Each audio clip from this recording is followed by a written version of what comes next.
वो क्या कहते हैं वहां पर ऑफिसों में लोग? कोई भूरा सा चमार हो ना ऐसी का, तो क्या क्या मुहावरा बोलते हैं?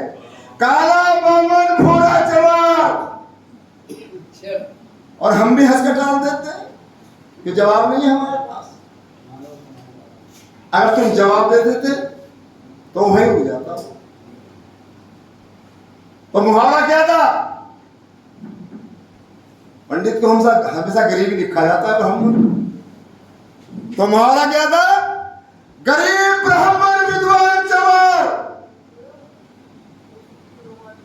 गरीब ब्राह्मण विद्वान चमार जिससे मानी थी बड़े बड़े पंडितों ने संत रविदास से।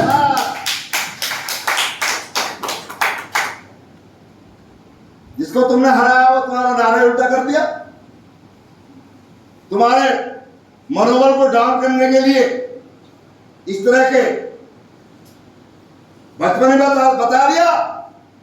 मेरी माँ भी कह रही थी स्कूल से जब आए थे बस्ता फेंक के, अरे वहां बच्चे पीपल के पेड़ के नीचे उसमें भूत रहे, उसमें भूत रहता है। हम मुझे तो 23 साल बाद पता चला कि पीपल पर भूत नहीं, पीपल तो भूत रहते हैं। 23 साल बाद पता चला। जो बात प्रशिक्षकों को, ट्रेनिंग वालों को घर में पहले ही बता देनी चाहिए थी कि भूत रहते हैं, तो 23 साल के बाद क्या रह रहा है उसको? इतने में तो मनसा देवी की भी धक्के खाई आया, वैष्णो देवी की भी धक्के खाई आया। ज्यादातर लोग बाबा साहब ने एलटीसी की सुविधा इसलिए दी थी आपको कि जिन्होंने तुम्हें धक्के मार के बाहर निकाला, इस एलटीसी से अगर तुम उन देवी देवताओं पे जाना नहीं छोड़ रहे तो कम से कम अपने महापुरुषों की समाधियों पे भी चले जाइए। कभी रविदास जी के भी दर्शन कर लियो, कबीर साहब के भी कर लियो, मगर भी चले जाइयो, कभी बोध गया भी चले जाइए। बोध गया कितने लोग गए? ईमानदार से बिल्कुल ठीक है। तो चलिए यहीं से आप नमन कर दो इसको, बोध गया यही कर दो। यहीं से तो ज्ञान की शुरुआत हुई। तो आंदोलन का पिछड़ने का कारण यही है। और ये सब क्यों होता है? अज्ञानता में। और जब अज्ञानता होता है तो मुहावरा आते आते याद आ जाता है। कौन सा? कि उसके बिना पत्ता नहीं हिल सकता। मगर हाँ यार, क्या है तो ठीक है, उसके बिना पत्ता नहीं हिल सकता। क्योंकि बुद्धिज्म को छुपाना है उन्हें, बुद्ध के सिद्धांत को, लॉजिक को उन्हें पिछाड़ना है। इसलिए क्या हो, उसके बिना पत्ता नहीं हिल सकता। मुसलमान भी यही कह रहे हैं, ईसाई भी यही कह रहे हैं, हिंदू तो कहीं कह रहे हैं, और हम भी बुद्धिस्ट भी कह रहे हैं।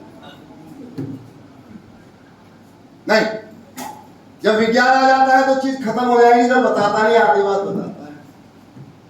हर घटना के मूल में कारण होता है, हर घटना के मूल में कारण होता है, और बिन कारण इस जगत में पत्ता हिले ना आए।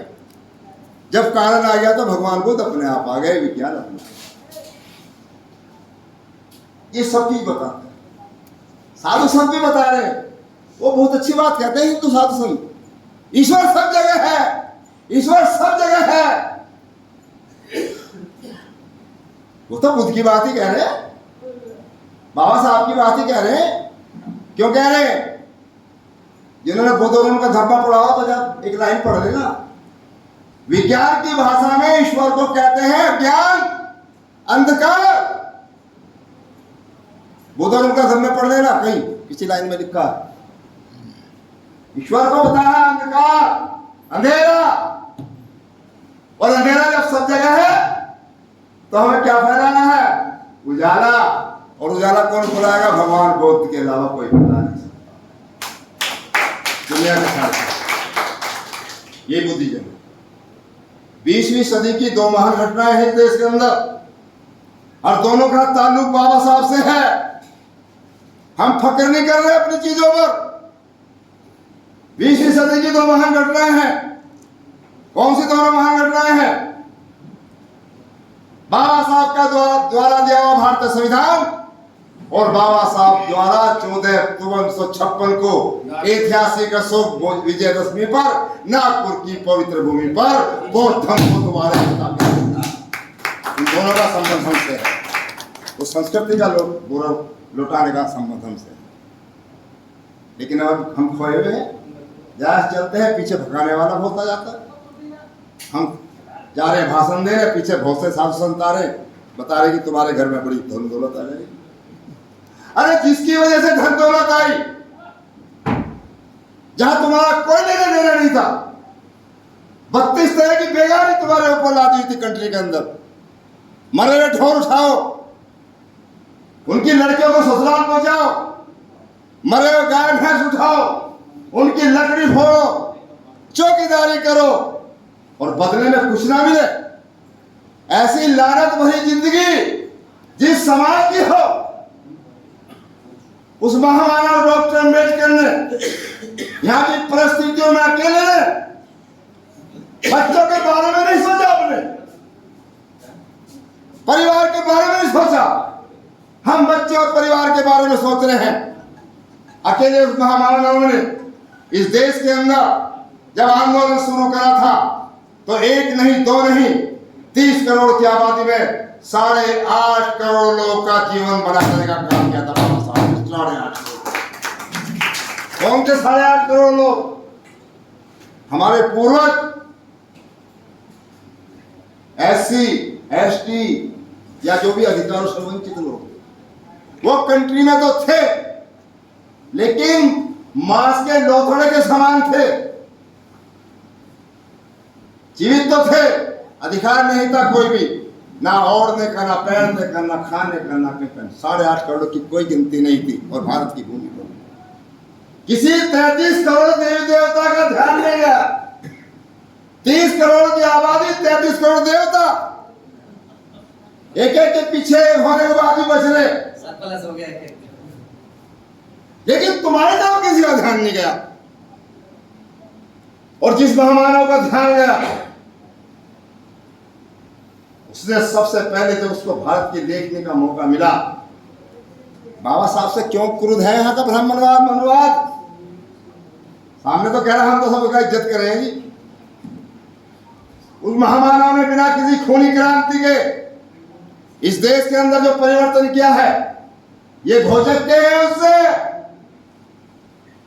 क्योंकि जो उनका ग्रंथ कह रहा था उसको पलटा बाबा साहब ने संविधान में। क्या कह रहा था ग्रंथ? एक पढ़ेगा एक लड़ेगा, एक पढ़ेगा एक लड़ेगा, एक करेगा व्यापार और तुम सबकी सेवा करोगे। ऐसा था उनके ग्रंथ को कहा था। ब्राह्मण पढ़ेगा, क्षत्रिय लड़ेगा, बनिया व्यापार करेगा और हम उनकी गुलामी करेंगे। ये उनका ग्रंथ कहता है, धार्मिक ग्रंथ है, हम उसे अधार्मिक ग्रंथ मानते हैं। और बाबा साहब ने जब संविधान लिखा, क्या लिखते हैं संविधान में? सब पढ़ेंगे सब लड़ेंगे, सब पढ़ेंगे सब लड़ेंगे, सब करो व्यापार और सबकी सेवा सब करेंगे। ऐसा दिया मैंने भारत के संविधान में अधिकार। सबको पढ़ने वाला बना दिया, सबको लड़ने वाला बना दिया, सबको व्यापार करने वाला बना दिया और सबकी सेवा सब करेंगे। ये बाबा साहब बुद्ध के अनुयायी बहन कुमारी मायावती ने उत्तर प्रदेश में साबित किया सत्ता आई। अगर देश को गंदा सब करेंगे तो झाड़ू लगाने का काम केवल हमारे लोग नहीं करेंगे, झाड़ू भी सबको लगानी पड़ेगी। इसलिए बहन जी ने 1 लाख सफाई कर्मचारी के पद उत्तर प्रदेश में निकाले थे परमानेंट। और कहा था कि देखिए अगर मैं बेईमाना करना चाहूं तो 1 लाख पदों पर शेड्यूल कास्ट को भर दूं अपने लोगों को ही। क्या इसमें वाल्मीकि है चाहे जाटा हुआ है, कोई फटीक है। लेकिन चूंकि मैं बाबा साहब के अनुयायी हूं और संविधान जो कहता है उसके अनुसार चलना पड़ेगा, उन्होंने आरक्षण लगाया उसमें 1 लाख में 23,000 शेड्यूल कास्ट का, 27,000 बैकवर्ड का और 50% सामान्य का।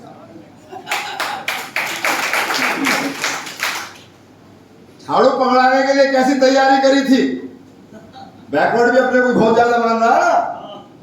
तो हमें 77,000 को 1 लाख में मुक्त करने के लिए, 1 लाख में 77 को मुक्त करने के लिए बहन जी ने एक्शन लगाया। और ये जो कहते थे मुहावरे में कि मारते मारते भंगी बना दूंगा, तुमने तो हमारे पूर्वजों को मार मार के भंगी बनाया था, बहन जी ने तो तुम्हें पुचकार पुचकार झाड़ू लगा।